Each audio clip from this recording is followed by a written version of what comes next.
In a small village lost among fields and forests, there lived a girl named Zola. She grew up in a family that, despite all the difficulties, never lost hope. Her parents, ordinary people, struggled every day to survive. Zola's father worked at a low-paying job, repairing broken fences and carrying heavy bags at the local market. Her mother, sitting in the scorching sun, sold vegetables, hoping to earn enough to feed her family. Zola's older brother Obi did not have an easy life either. He looked for a job, but without education and experience, no one wanted to hire him. Every day he faced rejections, which brought him disappointment. They went through many difficult moments, including days when they did not have a roof over their heads. One day, unable to pay the rent, they were kicked out of their home. They found themselves on the street, sleeping in an old abandoned barn and looking for shelter from the rain.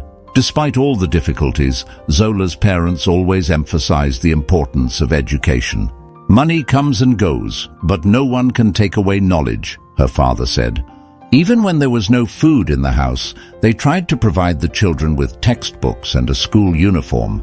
Zola, despite the hunger, was a brilliant student. She studied hard, dreaming of a better life. One day, after many years of hard work, Zola won a scholarship to study at the university. This was her only chance to change her fate. With excitement and hope in her heart, she left her native village, leaving all the difficulties behind. Having entered the university, she immersed herself in her studies, striving to gain knowledge that would help her build a new life. The year of study flew by. Zola worked hard, sacrificing time for rest for the sake of studying. And finally, she graduated from the university. With pride in her heart, she looked at the diploma, which became a symbol of her work and perseverance. Now, Zola could look for a job. She found a position as a cashier in a small company. Although it was not the job she had dreamed of, she understood that this was the first step to a new life. Now she had the opportunity to send money home, helping her parents who had worked so hard for her future for so many years. Zola dreamed of one day being able to pay her parents back for everything they had done for her. She became more and more confident every day. Zola did not forget her roots and always remembered how much knowledge means. She dreamed of one day opening her own business and creating jobs for people in her village. She knew that with perseverance and self-confidence, you can overcome any obstacle. Thus, Zola's story is not just a story about difficulties, but also about hope, perseverance, and faith in a better future. She proved that even in the most difficult circumstances, you can succeed if you do not give up and follow your dreams. The name Zola is quite common in our time, saturated with information and movements. But the story behind this name is unusual. Lost in the flow of city news, it reminds us of eternal values and how easy it is to forget about them in the pursuit of wealth and success. Yes, Zola left her native village many years ago. Now she lives in a metropolis where owning land farms and several businesses sounds almost banal. Her former neighbor, according to rumors, has himself succeeded, leaving behind the inaccessible expanses of the countryside. But in Zola's heart, memories live on, which have left an indelible mark. The letter she picked up was addressed to her husband and children, a symbol of the love and family hearth that she strove for. Before, in the city, Zola attracted attention, smiles, dates. She felt special. But then the inevitable questions about her family began. Having admitted that she came from a poor family and did not have her own home, she met coldness and indifference. This experience became a real test for her. Rejection, painful loneliness, her reality. Men enchanted by her appearance disappeared as soon as they learned about her past. No one wanted to marry a homeless woman, to build a future with a girl with nothing. Zola was worried, remembered the worst that happened in her life, convincing herself that she would overcome this too. But the internal pain, the feeling of inferiority, did not leave her. Her brother Obi was going through the same. Rejection, whispers behind his back about a poor past, broke his spirit. He worked tirelessly, but all his efforts seemed futile. Zola saw how this was destroying her brother, and this pain intensified her own. And then, one evening, Zola's mother, Agatha, brought home a letter, a brown envelope that became a symbol of hope and, at the same time, a test. Her father's face was serious, and the atmosphere in the house was tense. Her mother said, "We need to talk." A letter was placed in front of Zola. Her father, with trembling hands, read it. "A rich man, Mr. David, the richest man in the village, wants to marry her." Zola's heart sank. Her mother's consent was a confirmation of this unexpected opportunity. But Zola was not ready to make a decision. She wondered, is this true love or just a deal? Will she get the happiness and security she has been looking for so long? Or is this just another, perhaps more sophisticated test? The price of happiness that is being offered to her may be too high. This story makes us think, how important are material things compared to genuine love and acceptance? And what does it really mean to be happy? Mr. Neo was 60 years older than her. The Ash looked at the letter again, reading every word, hoping that the meaning would change. But no, the truth remained unchanged. She was asked to marry a man who was suitable for her father's.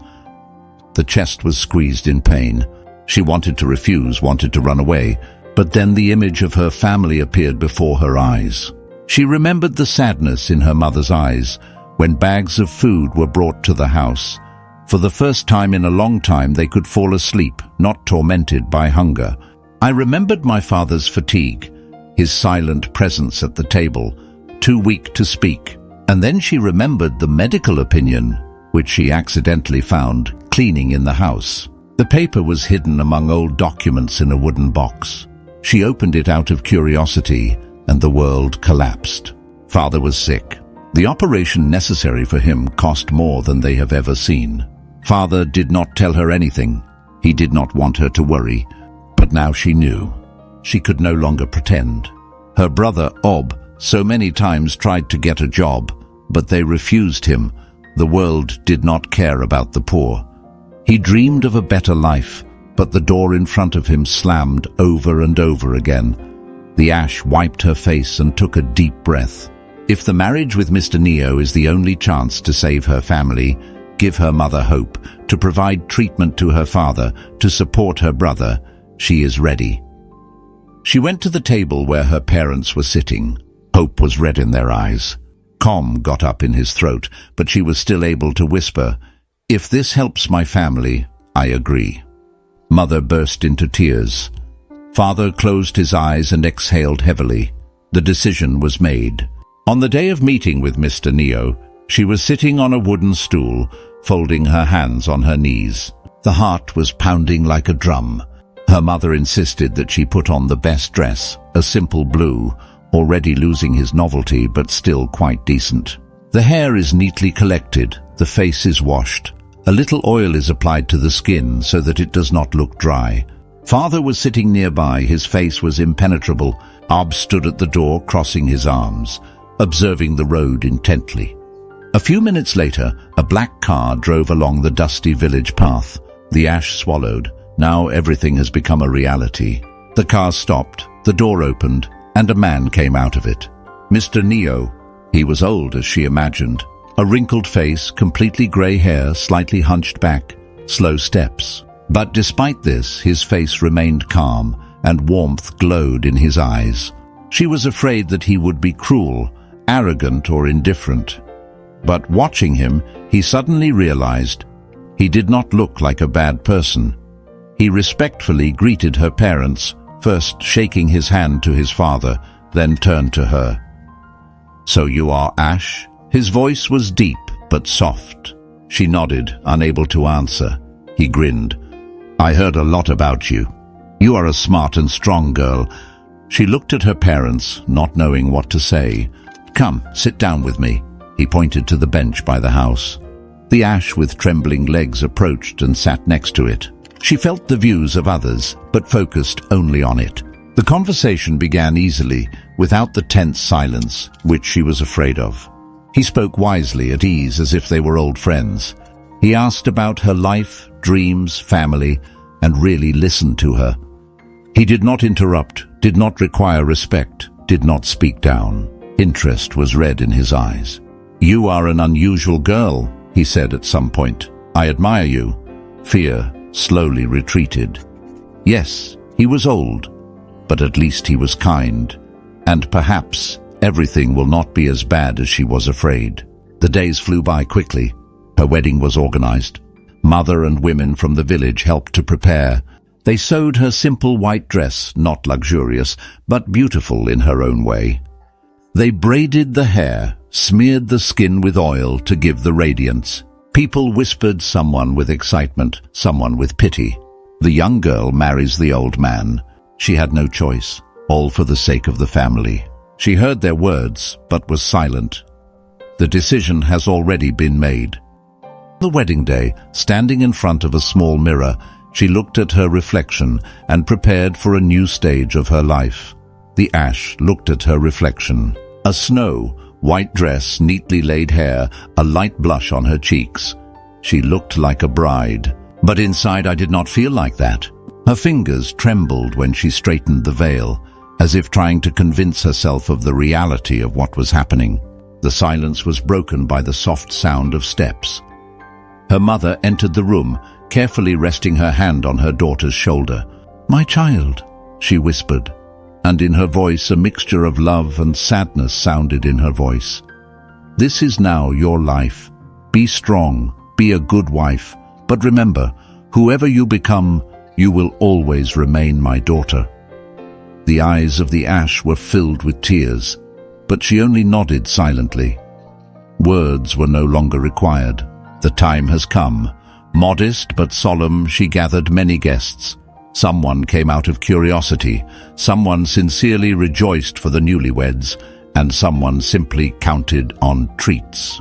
Mr. Neo was waiting for the altar, tall, representative, dressed in an impeccably sewn suit. Calmness was read in his gaze, and a slight smile gave the appearance of goodwill. He was much older than her, but at that moment he did not look intimidating. The ash slowly went to him. With every step, her heart was tightly contracted, and her breath became intermittent. She wanted to turn around, escape, shout, but she continued to go forward, following her fate. When she stopped next to the groom, her hands were icy, and she shuddered, feeling how Mr. Nevertheless took them into her own. "The moment of oath has come. You, Ash, take Mr. Neo in husband?" She closed her eyes, took a deep breath. Lips trembled, but still she managed to squeeze out the answer. "Yes." Tears slipped along her cheeks, but she could not wipe them. She looked at the man who now belonged. This was not the person she dreamed of, but she knew. Once she gave a word, it means that she would fulfill her duty. She promised herself to be a faithful, caring wife, as much as possible. When the ceremony came to an end, the hall was filled with cries of congratulations, laughter and applause. So Ash became a wife. The road to the city was long and filled with silence. She sat next to Mr. Neo in his luxurious car, looking at the window. Dusty village roads were replaced by even illuminated tracks. Bulbed streets, bright lights, crowds of people. It was a different world. Her heart clogged faster when the car drove up to the massive gate of a huge mansion. They slowly swung open, letting them inside. The house was even more magnificent than she could imagine. Spacious halls, sparkling floors, exquisite jewelry. Everything shouted about luxury. The servants hastily took their things, and the ash followed Mr. Neo in the depths of the mansion, feeling a stranger among this impeccable beauty. Tonight she had to share a bed with him. Her heart sank painfully. She never had to be with a man. She knew what was expected from her, but fear was constrained by her every cage. Mr. Neo, catching her tension, smiled softly. "Ash, I understand that all this is new to you," he said quietly. "Don't be afraid. This is your house now." She nodded, but did not find the strength to speak. A few minutes later, citing fatigue, she retired to the bedroom. The room was huge. A snow, white bed, heavy curtains flowing like water, a massive gold mirror. The ash sank to the edge of the bed, staring at the floor. Her hands trembled. Her breath was uneven. A few minutes passed, and Mr. Neo entered the room. He came closer, touched her shoulder. "I will accept the shower," he said with a slight smile. "You can rest for now." She only nodded again. He took a towel and disappeared into the bathroom. Cinder felt completely exhausted. Her eyelids drooped heavily as she slowly lay down on the bed, telling herself that this was just a short rest, just for a moment. But before she realized it, sleep had already taken her into its arms. A sharp, unexpected sound woke her. Her eyes twitched, her eyelids fluttered, and then opened as the bathroom door slowly creaked open. Cinder's heart began to beat faster. She sat up abruptly, trying to comprehend what was happening. The bathroom was lit, and from behind the door came the soft sound of running water. The shower was still running. But the man coming out of the bathroom was not who she expected to see. Cinder froze. A young man stood before her, tall, strong, incredibly handsome. His wet hair fell in dark strands across his forehead, and his skin seemed smooth and young. Only a towel was casually held around his hips. She did not recognize him.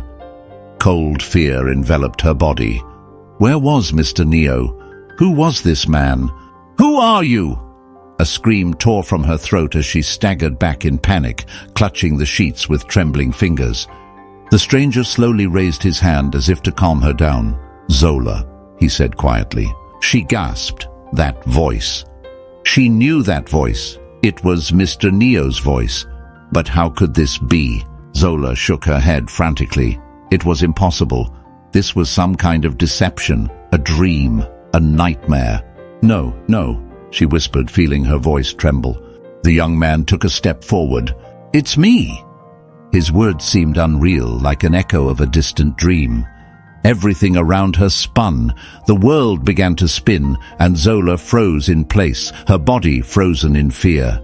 The man in front of her didn't look like Mr. Neo, but his voice, it was the same. She tried to process what was happening, but before she could move, he stepped closer and gently but firmly pulled her to him. His arms were warm, strong, reliable. "Zola," he whispered before his lips touched hers. The kiss was gentle, deep, warm. In that moment, everything disappeared. Fear, doubt, reality. Only this kiss remained.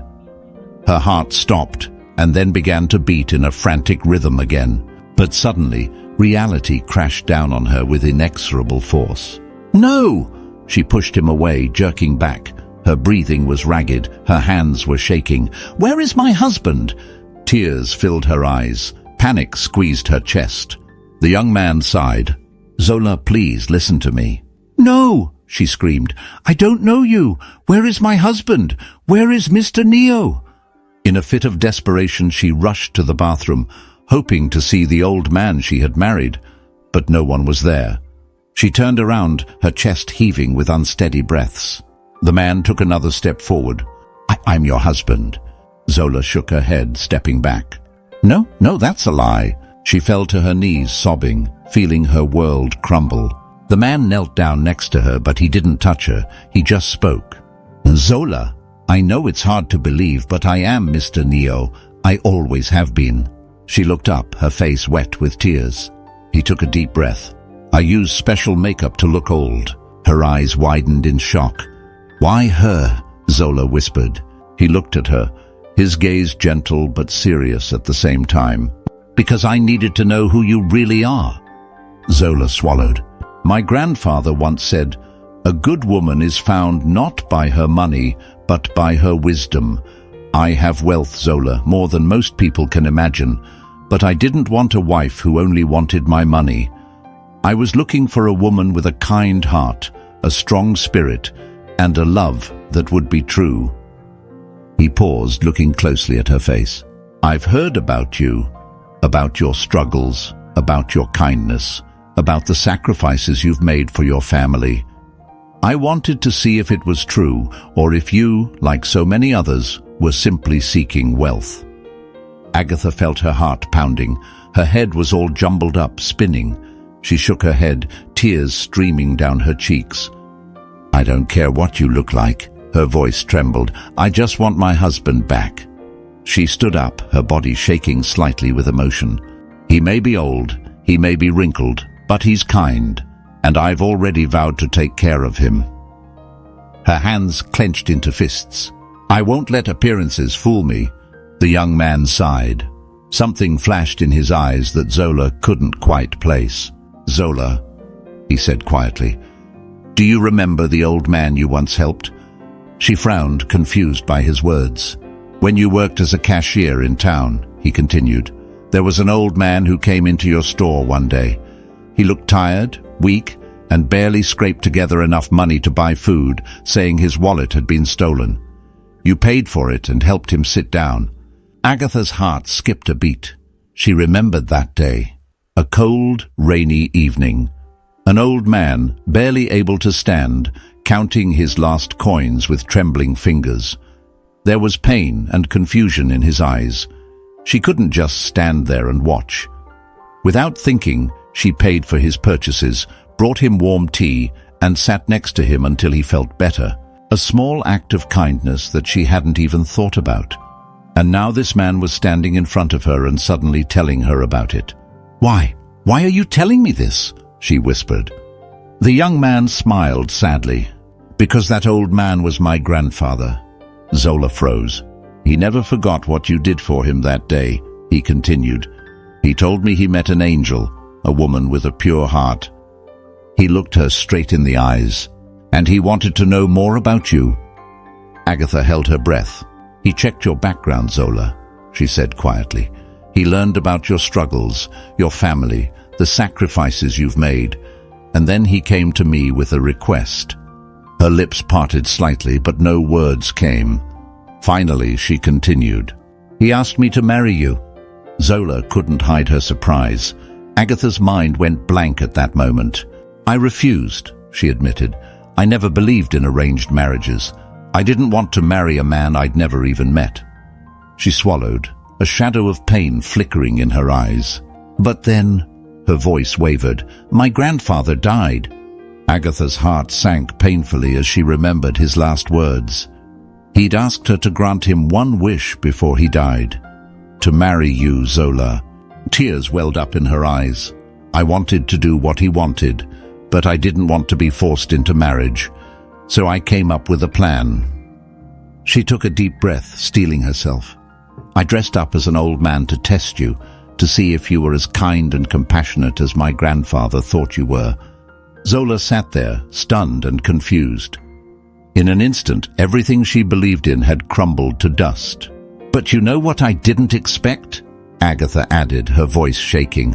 "I didn't expect to fall in love with you the moment I first saw you." Agatha felt her breath catch in her throat. "You've become an angel to me," she whispered. Her words echoed in Zola's thoughts. Suddenly, everything made sense. Now she understood why he had listened so attentively to her, why he had treated her family with such kindness. But then came the words that made her heart stop. "Mr. Neo." Agatha looked her straight in the eyes. Everyone in the village knew him as Mr. Neo. Zola swallowed, unable to say anything. "But my name is Neo too," he whispered. Silence hung in the air. Zola's thoughts were jumbled, her emotions raging. Everything she had thought was true was a lie. "Mr. Neo," she repeated to herself. The man she had agreed to marry had never been an old man. He had been watching her, testing her, and falling in love. She looked up and saw a young, handsome man standing before her. Her heart began to pound. Could she trust him with herself? Neo suddenly clapped his hands. The door opened and two makeup artists walked in. "They'll do it right now," he said quietly. Zola sat motionless for the next few hours, watching as layer by layer, wrinkle by wrinkle, the youth faded from his face. And then the old man appeared before her again, the same Mr. Neo she knew. Zola pressed her palm to his cheek. She could feel the makeup, the disguise, but it didn't matter anymore. A sob escaped her lips. She wrapped her arms around him, holding him tightly. "I don't care what you look like. Her voice trembled. "Young or old, I love you." Neo squeezed her back. "And I love you, Zola." They stood there, hugging each other, letting tears of happiness and relief flow freely. At that moment, nothing else mattered. Not age, not appearance, not even the circumstances of their meeting. There was only their love, and from that day on, they lived happily ever after.